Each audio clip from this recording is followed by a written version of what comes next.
ओम शांति।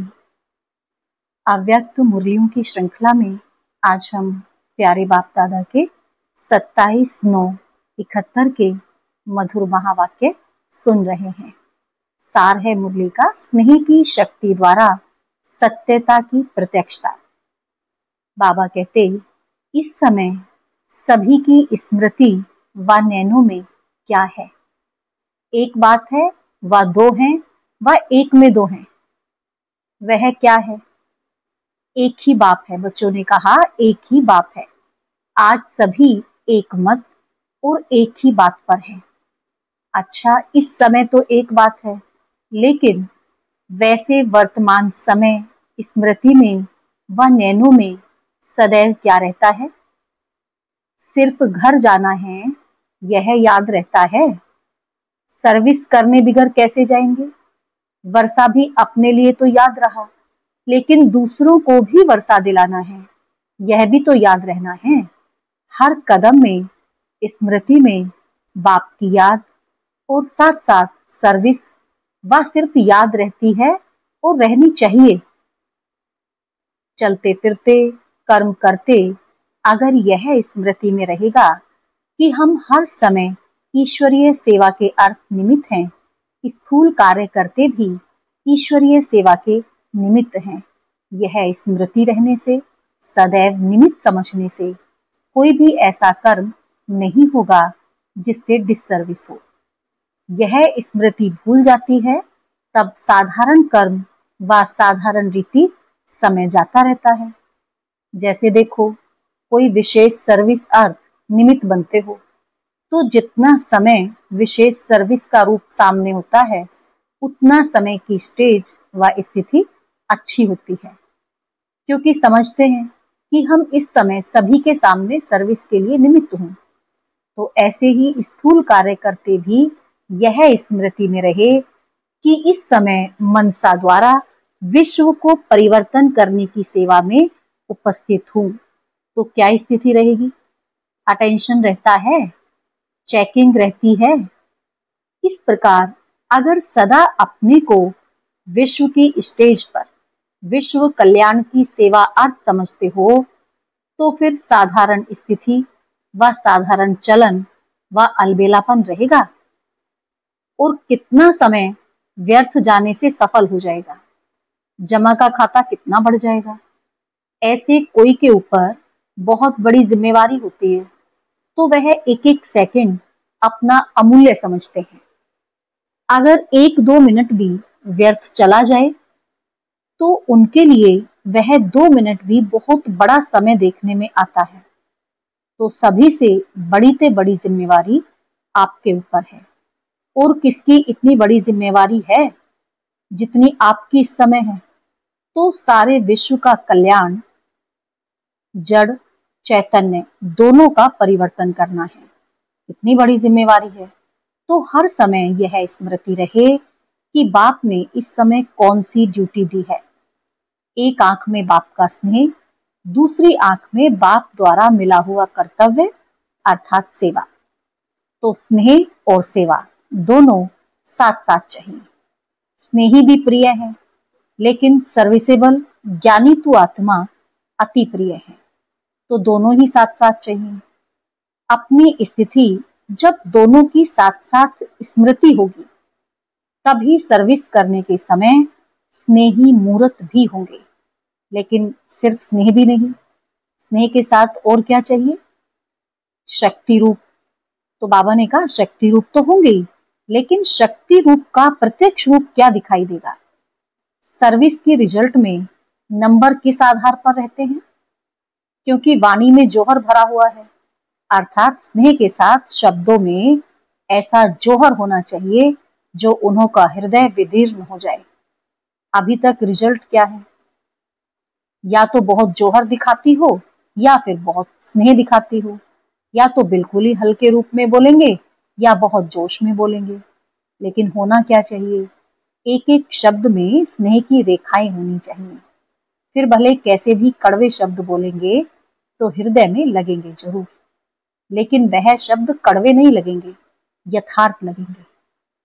अभी अगर शब्द तेज बोलते हैं तो रूप में भी तेजी का भाव दिखाई देता, जिससे कई लोग यही कहते हैं कि आप लोगों में अभिमान है व अपमान करते हो, लेकिन एक तरफ ठोकते जाओ, दूसरी तरफ साथ साथ स्नेह भी देते जाओ।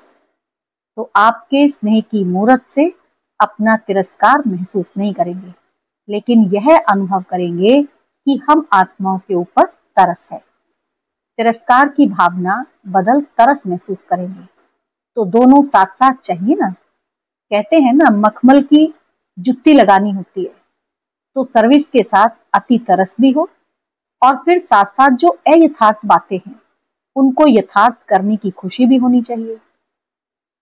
बातें सभी स्पष्ट देनी है, लेकिन स्नेह के साथ। स्नेह मूर्त होने से उन्हों को जगत माता के रूप का अनुभव होगा।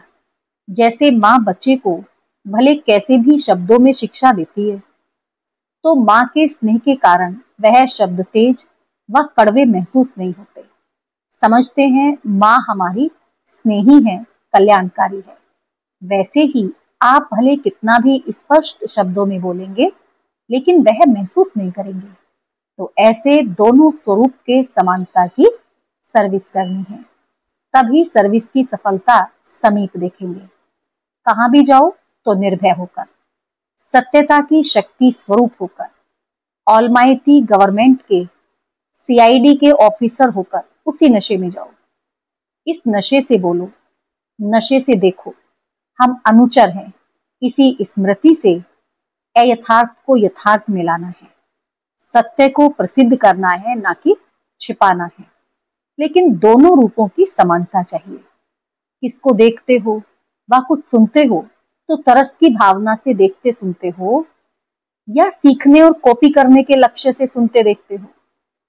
आजकल की जो भी अल्प सुख भोगने वाली आत्माएं प्रकृति दासी के शो में दिखाई देती हैं, उन्हों के शो को देखकर स्थिति क्या रहती है। यह आत्माएं इस तरीके व इस रीति रसम में प्रकृति दासी के रूप में स्टेज पर प्रख्यात हुई है। इसीलिए हमें भी ऐसा करना चाहिए और हमें भी इन्हों के प्रमाण अपने में परिवर्तन करना चाहिए। यह संकल्प भी अगर आया तो उनको क्या कहेंगे? क्या दाता के बच्चे भिखारियों की कॉपी करेंगे?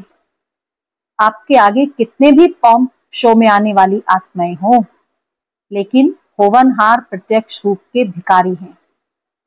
इन सभी आत्माओं ने बाप दादा के बच्चों से थोड़ी बहुत शक्ति की बूंदों को धारण किया है। आप लोगों के शक्ति की अंजलि लेने से आजकल इस अंजलि के फल प्रकृति दासी के फल रूप में देख रहे हैं। लेकिन अंजलि लेने वाले को देख सागर के बच्चे क्या हो जाते हैं? प्रभावित। यह सभी थोड़े समय में ही आप लोगों के चरणों में झुकने के लिए तड़पेंगे। इसलिए स्नेह के साथ सर्विस का जोश भी होना चाहिए। स्नेह के साथ साथ सर्विस का जोश भी होना चाहिए। जैसे शुरू में स्नेह भी था और जोश भी था। निर्भय थे, वातावरण व वायुमंडल के आधार से परे। इसीलिए एक रस सर्विस का उमंग और जोश था। अभी वायुमंडल व वातावरण देख कहां कहां अपनी रूपरेखा बदल देते हो। इसीलिए सफलता कब कैसे दिखाई देती है। जबकि कलयुग अंत की आत्माएं अपनी सत्यता को प्रसिद्ध करने में निर्भय होकर स्टेज पर आती हैं, तो पुरुषोत्तम संगम युगी सर्वश्रेष्ठ आत्माएं अपने को सत्य प्रसिद्ध करने में वायुमंडल प्रमाण रूपरेखा क्यों बनाती हैं? आप मास्टर रचयिता हो ना, वह सभी रचना है ना। रचना को मास्टर रचयिता कैसे देखेंगे? जब मास्टर रचता के रूप में स्थित होकर देखेंगे, तो फिर यह सभी कौन सा खेल दिखाई देगा? कौन सा दृश्य देखेंगे? जब बारिश पड़ती है तो बारिश के बाद कौन सा दृश्य देखते हैं? मेंढक थोड़े से पानी में महसूस ऐसे करते हैं जैसे सागर में है, ट्रां ट्रां करते नाचते रहते हैं, लेकिन है वह अल्पकाल सुख का पानी। तो यह मेंढकों की ट्रां ट्रां करने और नाचने कूदने का दृश्य दिखाई देगा।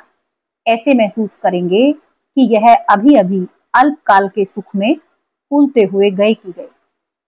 तो मास्टर रचयिता की स्टेज पर ठहरने से ऐसा दृश्य दिखाई देगा। कोई सार नहीं दिखाई देगा, बिगर अर्थ बोल दिखाई देंगे। तो सत्यता को प्रसिद्ध करने की हिम्मत और उल्लास आता है। सत्य को प्रसिद्ध करने का उमंग आता है कि अभी समय पड़ा है? क्या अभी सत्य को प्रसिद्ध करने में समय पड़ा है?